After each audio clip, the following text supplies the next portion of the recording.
Lorsqu'on est en train de faire, par exemple, des entretiens psychologiques, des entretiens cliniques, il y a parfois des erreurs que nous commettons parfois sans les savoir. Pourquoi je vais vous présenter 5 de ces erreurs-là qui vont faire en sorte que votre entretien puisse capoter ou que vous ne puissiez pas arriver au meilleur résultat. Et sans vite tarder, nous allons commencer par le premier. Alors, le premier ou la première erreur que commettent beaucoup de psychologues, c'est de poser des questions fermées. Alors, lorsqu'on est en train de faire des entretiens, il n'est pas souhaitable de poser ce genre de questions. Alors, quand je parle de questions fermées, c'est quelle sorte de questions? C'est des questions dans lesquelles la personne n'a que deux ou quelques possibilités de réponse. Il n'a pas vraiment le temps pour vous parler, pour expliquer quelque chose, pour entrer en profondeur. Et ce sont les questions du genre, la personne peut répondre par oui ou non, il peut dire vrai ou faux. Vous voyez, ce sont des questions vraiment fermées qui ne vous aident pas vraiment à récolter un maximum d'informations qui peuvent vous aider aussi dans la prise en charge par la suite. Il s'agit là des questions fermées et alors ces questions fermées là, même si on ne va pas les écarter directement, on va les utiliser uniquement dans la première partie de l'entretien pour connaître par exemple, pour connaître seulement non, on n'a pas vraiment besoin de beaucoup d'informations. Mais à part ça, il est souhaitable de poser des questions plus ouvertes. Alors, des questions ouvertes, ce sont des questions, par exemple, comment, pourquoi. Ce sont des questions qu'il faut permettre à la personne de s'expliquer. Pourquoi, par exemple, vous pensez que vous êtes nul? Et donc, face à cette question, la personne a vraiment beaucoup de chances de développer et de dire beaucoup de choses, pourquoi il se considère comme tel. Alors, à part l'effet de poser des questions fermées, la deuxième erreur que commettent beaucoup de psychologues, c'est de prendre la parole alors que la personne est en train de parler. Donc, couper la parole à la personne ou retirer de la parole à la personne. Et généralement, c'est lorsque la personne est en train de s'exprimer, vous avez par exemple posé une question et la personne est en train de parler. Il n'a pas encore terminé de parler et vous vous introduisez déjà un autre sujet ou vous l'interrompez pour aborder un autre sujet ou même dans le même sens, mais vous l'interrompez quand même. Ce qui n'est pas souhaitable lorsqu'on est en train de faire un entretien clinique. Parce que lorsque vous coupez la personne, lorsque vous interrompez la personne, il y a plus de chances que la personne perde le fil d'idée et qu'il puisse entrer dans une autre chose et que vous allez d'ailleurs manquer des informations qu'il devrait donner même à cet temps-là. C'est une erreur et ce n'est pas souhaitable vraiment d'interrompre la personne lorsqu'il est en train de parler. Le mieux, c'est de l'écouter et de savoir interpréter les signaux.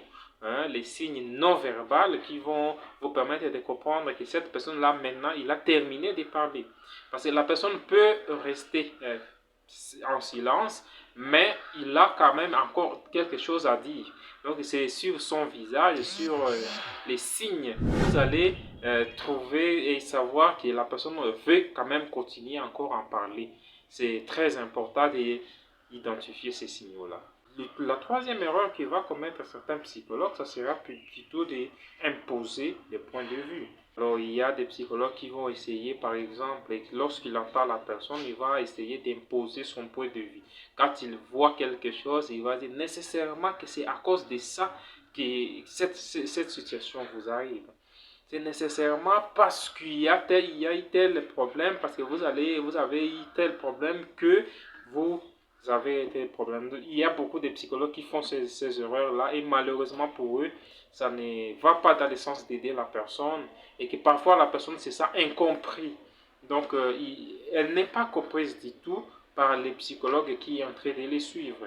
C'est pourquoi la plupart des temps, les personnes ou les clients qui arrivent à nous consulter, bien sûr, vont parfois vous dire tout simplement que vous ne me comprenez pas, ou soit il va aller vous critiquer auprès d'une autre personne ou des membres de son entourage pour dire cette personne-là ne me comprend pas. Donc, ou soit il est en train de me dire telle chose alors que moi je lui dis autre chose. Donc, il ne faut pas surtout chercher à imposer son point de vue en un client à un patient. Quatrième erreur que vont commettre certains psychologues, c'est de juger la personne. Et dans le jugement, surtout, la personne, nous tous, nous avons nos valeurs. Chacun a ses valeurs qu'il a déjà identifiées, qu'il a définies, qu'il trouve très importantes. Mais malheureusement, nous n'avons pas tous les mêmes valeurs. Donc, moi, je peux avoir mes valeurs et une autre personne peut avoir aussi ses valeurs. Et donc, quand vous êtes en train de juger une personne par rapport à sa façon d'être, vous n'êtes pas en train de l'aider, en fait.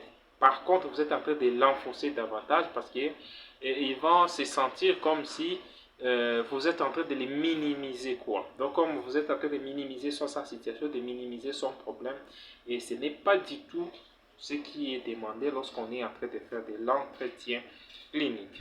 Alors, à part ça, il y a aussi des problèmes qui vont connaître certains psychologues, c'est de donner des conseils activement.